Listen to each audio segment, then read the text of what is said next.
welcome our very special guest from the federal government, Parliamentary Secretary Lois Brown, who's also the MP of Newmarket and Aurora, and as I was saying, a very large part of my family is in your jurisdiction or in your area. I just phoned them and they voted for you. Anything to garner favor? No, I was just kidding. Anyway, welcome, welcome, welcome. I want to thank you, everyone here, on behalf of the university for all your work. And we are always pleased to collaborate with the government. I was saying to Ms. Brown that we even have time when the Prime Minister comes, and you were with us when he dropped the puck at the Matinee Athletic Center. And if I could put in a plug as well, the federal government was a very important player in that, as well as in this building that you're in. This building was part of the Gallery and Image Arts building together, was part of the stimulus program. And again, we received very, very welcome funding from you, and that was matched by our provincial government, and it went a long way for us to complete this building, and I want to thank you. Our faculty member who is being recognized today for his work on human rights of children and youth is Henry Parada. Where's Henry? Henry, good to see you.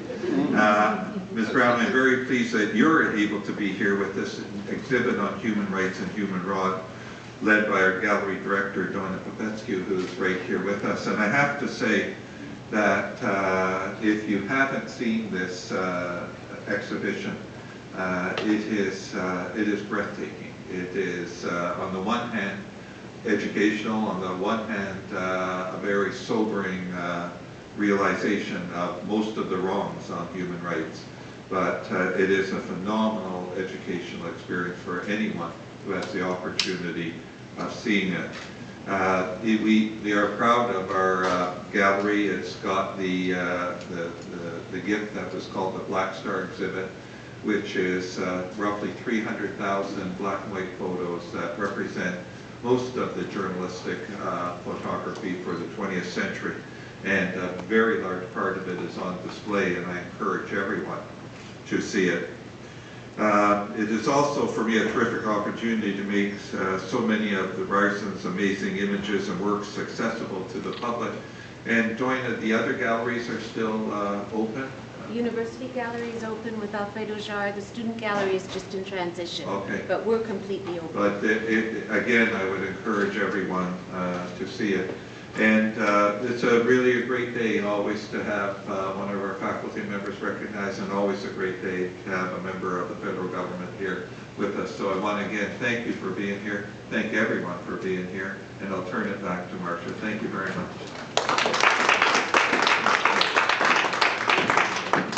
Thank you very much, President Levy. And now it's my pleasure to introduce Dr. Wendy Sukier, our Vice President for Research and Innovation at Ryerson University. Dr. Sukier is responsible for developing Ryerson's strategy to grow research and to promote innovation and commercialization. And she works closely with all members of the university community, especially our researchers, to achieve this goal. As a leading researcher in her own right, Dr. Sukier's work focuses on technological innovation and social change. And she is the principal investigator on several large projects funded by Canada's 3 research funding agencies. Within our community, within the Office of Research and Innovation, she is fondly known as our fearless leader. Dr. Sukier.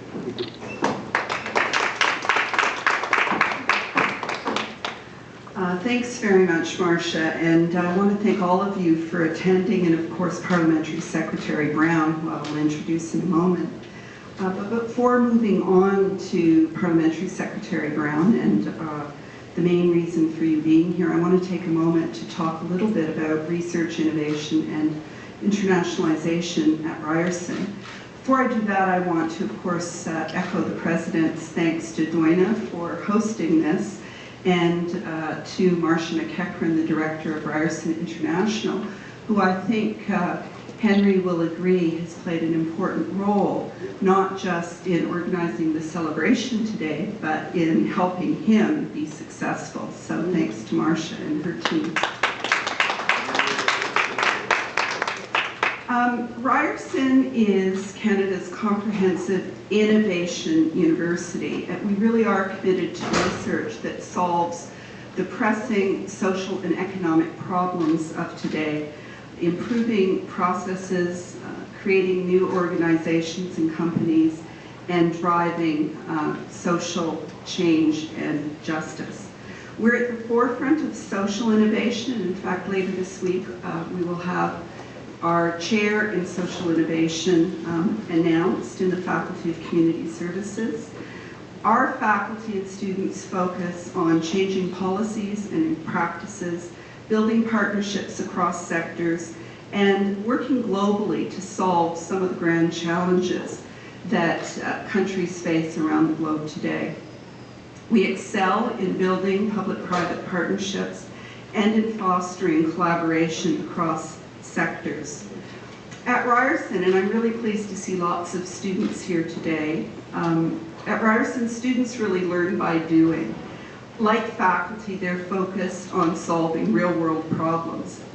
Working with community partners here and around the world, you will see Ryerson faculty and students engaged in everything from developing new policies, building orphanages, and promoting the education in rural Africa. We touch on many global issues: poverty alleviation, environmental sustainability, food security, improving child and maternal health, universal education, human rights, and social justice. And more than ever before, our approach, the Ryerson approach, is required to address these complex issues. We have a long history of collaboration with community organizations. Our partners include more than 200 nonprofits and charities, from the YMCA, the Maitrey Foundation, Scatting Court, hospitals around the city, and in many cases we're working with the federal government to support these partnerships. The university has more than 150 laboratory centers and institutes, most of which are actively engaged with community government and industry partners, many of which are focused on social innovation projects. The newest, which I just mentioned, is the J.C. Eaton Chair in Social Innovation in Child and Youth Care. We also have the Center for Learning Technologies, which focuses on accessibility, the EDGE Lab, the Institute for Corporate Social Responsibility, the Center for Urban Energy, the Center for Global Health and Health Equity, among many others. It's not just our faculty and students in community services, although they clearly play an important role, who are focused on making the world a better place. You will find students from engineering, from the Ted Rogers School of Management, from the Faculty of Communications and Design, Faculty of Science, and Faculty of Arts, all engaged in social innovation projects. We've also seen several social enterprises emerge in our digital media zone, which some of you know about. It's a hub for bringing together students and partners to create companies, essentially. Right now, we have fellows from around the world who have come to work with Ryerson students side by side, sharing ideas and approaches.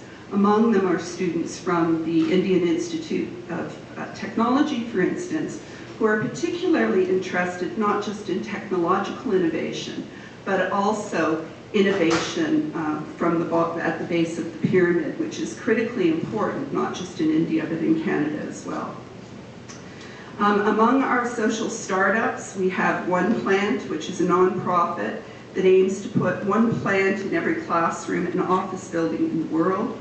GreenGauge, which is a platform to promote sustainability and reduce carbon footprint. We have companies focused on water, on energy, on food security, and on diversity. And social innovation efforts go beyond the campus. We have a history of internationalization, partnering with more than 100 universities in 30 countries around the world. Our business networks and trade associations, are also working with us in Canada and internationally to help connect Canadians to new markets and opportunities around the world, and also to advance equality and social justice. And in the interest of time, and because we will learn more about one of Ryerson's shining international projects in just a few minutes, I thought I would mention some of our work, for example, in Brazil, which gives you some idea of the range of activities that are underway and has also been funded by CEDA. In Brazil, for instance, we're partnering with industry to provide research and training to improve environmental performance. We're working with radio and television networks to address and communicate public health and social issues. We're developing training programs and centers for technical staff at numerous companies to bring them up to international standards for health and environmental sustainability. We also have provided health and safety programs to employees to improve working conditions, again, to meet international standards in the biggest sectors of Brazil: construction, food processing, wood processing, metal and technology industries. And in fact, when Brazilians came to Ryerson recently, they talked about the Ryerson Protocol, which is recognized as a national standard for health and safety. Internationalization and social innovation really are hallmarks of the Ryerson experience, and I'm proud of all our faculty's hard work, but particularly Dr. Parada's ongoing and remarkable projects in the Dominican Republic. We're thrilled that the Canadian government is recognizing our expertise. So now, I will introduce the star of the show, our next speaker. Lois Brown is a second-term Member of Parliament for Newmarket, Aurora, and Parliamentary Secretary to the Minister of International Cooperation. She's a member of the House of Commons Standing Committees on Foreign Affairs and International Development, as well as a member of several parliamentary associations, bilateral associations, and interparliamentary groups. She was appointed to the Red Tape Reduction Commission in January and is recognized for her tireless efforts in representing her constituents. She is executive member of the Royal Canadian Legion and North Newmarket Lions Club, honorary chair of the Newmarket Aurora Operation Red Nose. I've got that right? It's not about Rudolph. It's a volunteer designated driver program that she's been part of since 2009. Her passion is students. She speaks at elementary and high schools, encouraging their participation in democratic processes. Prior to her election, Ms. Brown was the vice president of a successful disability management company she co-founded with her husband, working with large Canadian manufacturers, including those in the automotive and forestry sectors. She was a public appointee to a governing board of healthcare professionals from 2001 to 2003, during which time she was elected vice chair. Please join me in welcoming Member of Parliament for Newmarket, Aurora, and Parliamentary Secretary to the Minister of International Cooperation, Ms. Lois Brown.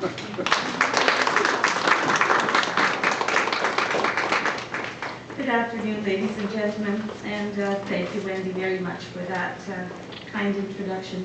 I am very pleased to be here with you today at Ryerson and to be here on behalf of Minister Julian Fantino, who sends his very best regards. We have a number of these announcements taking place across Ontario, particularly today, and I know he's involved in some of them. But this is a great partnership announcement between the University of Ryerson and Canadian International Development Agency. You and I are very fortunate to live in a country that emphasizes skills development and the pursuit of knowledge as cornerstones of success. And we are very lucky that every girl and boy is equally entitled to education and to seek job opportunities relevant to what they have learned. Our children and youth are able to survive and to thrive and to grow up to make significant contributions to our communities and to our country. You know, I have traveled extensively, and what I've discovered is that these are the very dreams that are shared by every parent in every corner of the world. And that's why our government has made it a priority to promote a safer and more secure future for children and youth.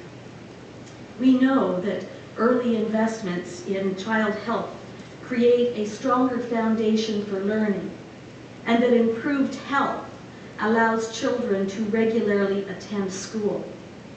We know that more can be done to ensure that children grow up in a safe environment. And you know, despite the best efforts of parents and sometimes the best efforts of government, the world contains people who take advantage of the most vulnerable. Our government wants to help youth in need around the world by giving them the education, health care, and the employment skills that they require for a better future. Canada is also committed to working with local governments to strengthen and implement frameworks to protect the rights of children and youth. That's why I'm very pleased to announce that Ryerson University will receive funding from our government for an important protection initiative. This project provides support for human rights of children and youth in the Dominican Republic, working closely with the National Council of Child Protection.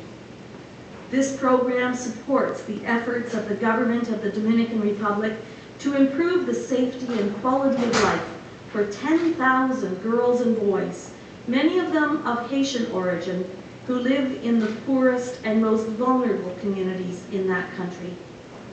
The Ryerson team and its local partners will improve the skills of government agencies and civil society organizations responsible for protecting these children from violence, from abuse, and from exploitation. In fact, local youths themselves will be taking part in the design and the implementation of these child protection programs. Canadians can be very proud of these initiatives, and especially of this initiative with Ryerson, which will create a more robust child protection system and help implement Dominican child protection laws. Through the 2011 call for proposals for Canadian universities, CEDA's Partnerships with Canadians program is helping 15 universities implement projects like these around the world. These draw on the expertise of Canada's strongest academic institutions to give people in developing countries the tools they need to escape poverty and to lead healthy and productive lives. This outstanding project will deliver results, and on behalf of those who are going to benefit from it, I want to thank all of you here at Ryerson for your dedication to international development. Dr. Kurata, I'd like to take a moment to say thank you so very much to you and for the team and for the work that you're going to be doing to help children who are the most vulnerable. Thank you so much. It will make a difference.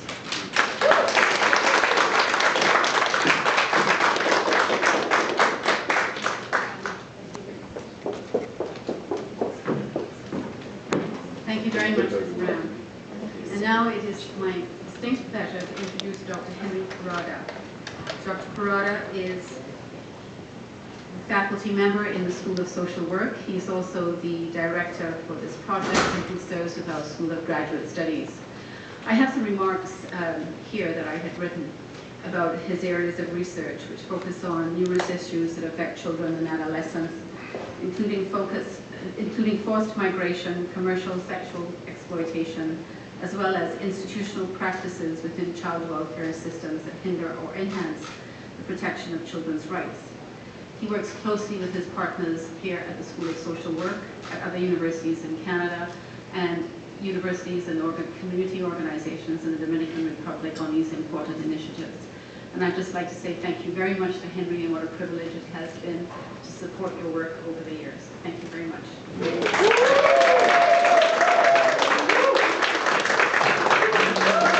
Really? Thank you, Martha. Thank you, Ms. Brown. Thank you, Dr. Group. I can't pronounce the name, sorry. Wendy, okay. First of all, the first things first, I would like to acknowledge that we are in the traditional territory of the Mississauga, so no credit. That has to be acknowledged first. And then, thank you, Ms. Brown, for coming and announce this. We do appreciate, Wendy. To my colleagues of the School of Social Work, I know sometimes I forget that I have to thank you, but I really, really appreciate taking this role. I really appreciate it a lot, because it's you who are going to collaborate our partners in the South in order to achieve some of the issues that Ms. Brown had mentioned. She took all my work, basically, because it's very nicely organized. I do appreciate, and Marcia, and Gigi, thank you very much, because without Office of International Affairs, I don't think I would be able to do it. I have to recognize that. Sorry every time I call you instead of panic, okay? This is a project that has been going for, we have been working in the Dominican Republic since 1999. We started as a little community organizing, and we started expanding. We have a first one, and this is our second one. We are really excited because we are going to be working with our colleagues on the National Federation of Municipalities in order to develop the community municipal councils that are run by youth, with youth, in order to protect the children's rights. My colleague, Purnima George, is going to lead that project. And also we're going to be talking about the university, working with the University of Santo Domingo to develop the first and only master's degree in social work that specializes in children's rights. It's children's rights and women's rights, so we're putting both together. And for that, my colleague, Ken Moffett, is going to be leading. And then University de Madre Maestra, colleague Nina Carranza, and with Conani. So there are so many things that we're planning to do, and we are excited. And at the same time, we want to be really collaborative with our partners. That's what I think has worked with us very well, you know. So let me just tell you, everybody, 4 major things that we're going to be doing. We're going to develop community organizations that help Conani to respond to the child protection. Dominican Republic has a lot of sexual exploitation for some reason, tourism, or whatever reason. We want those communities to be ready to respond to that. But also we want CONANI, National Council of Protection, to have the protocols and the regulation that are clearly established that they can respond to that process. We have developed 3 different levels of training and education. We have certificate for the adolescent itself, how to be leaders in the community, how to bring issues to the adult. And we also remember also with other institutions. And then we have a particular radio program and degrees that allow people in CONANI to be prepared to intervene in a forensic, qualified way to do child protection. And finally, we're going to develop a rigorous applied research that let us know how many children have experienced violence, different violence, from community violence, for school, institutional violence, for family violence. We're trying to apply in order to tell the Dominican government, this is the situation here. What are we going to do, how we're going to collaborate in order to ensure the safety of the children. And all of this we're doing from the anti-oppressive practices that characterize the School of Social Work. No, that's the wrong word.